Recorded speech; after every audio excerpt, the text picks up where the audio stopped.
Good morning, good afternoon, good evening. Welcome to another session again with Izam. In this session, I'm going to tell you a few things you should consider before going into the Wambugo Apple business. Let's go. Number one you must consider is capital. Now, this business is not a very cheap business you can just go into. Nonetheless, with good capital, you'll be able to raise something and go into the business. An apple seedling costs at least $10. That's in Kenya. Now imagine the cost of transporting it here to Nigeria and the cost of getting it to wherever it is in these times of, well, no fuel subsidy. So we must consider capital strictly before going into the Wambugo Apple business. Number two is availability of space. Take a look at the space I have here. It's nothing much.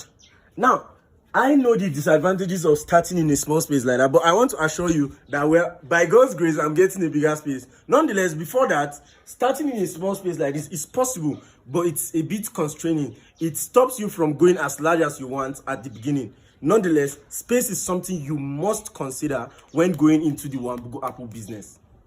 Number three is availability of water. Water is very, very important to every single living form of life.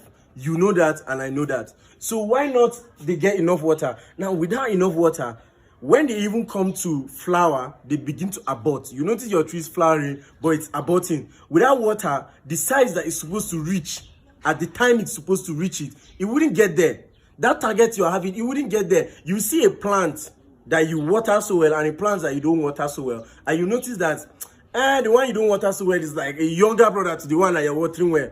The other one is growing so well. So water is something you must think of before going into the Wambugo Apple business. Number four is manpower. Manpower is a very, very important factor in every single part of business. Well, except now that robots are taking over our work. Nonetheless, for a beginner like you and I, manpower is very important. Who is going to water the plant? Who is going to weed the soil? Who is going to, pluck out the apples when they are ripe for eating? Who is going to do all these things and many more?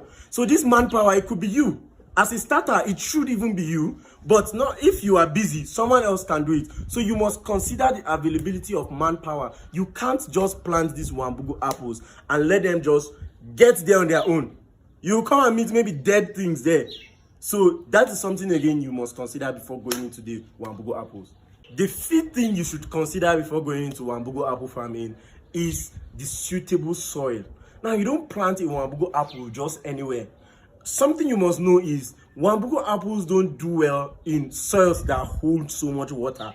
Anywhere that is waterlogged, you notice that your leaves are folding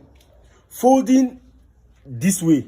You notice that they are folding, outwardly this way if there's too much water. Now, something again you must know is when there is less water, your leaves are folding this way. Now, this suitable soil is very, very important. Why? Because the soil will determine how much water retention there is. If there isn't much water retention, then you know that you're going to have to be watering your plants more. But if there's too much water retention, it's now going to be bad for the apples itself. So the suitable soil, it's better to get a loamy soil, averagely good loamy soil, even though if it could be a bit sandy, it might not be. Nonetheless, whatever soil you have, you know how to twitch it to get the suitable results you want. So this soil, suitable soil, is very, very important in Wambugo apple farming. The sixth thing you should consider is availability of manure. Manure is organic fertilizer, simple, gotten from either dead plants or feces of animals, or even dead animals that have been decayed.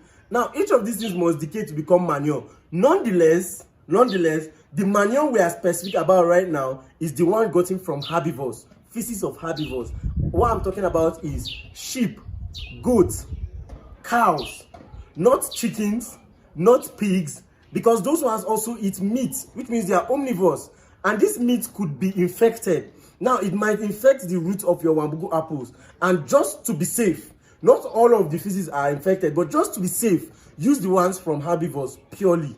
Now, the last thing I'm going to talk about today is patience. Patience is very, very important in whatever business you do. Of course, you know that these plants, the moment you get them, they don't just start blooming and start giving flowers overnight.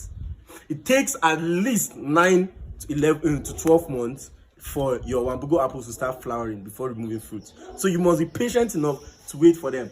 Watch out for my next video where you'll be learning more and more things about the Wambugo apple farming. Thank you and see you in the next video.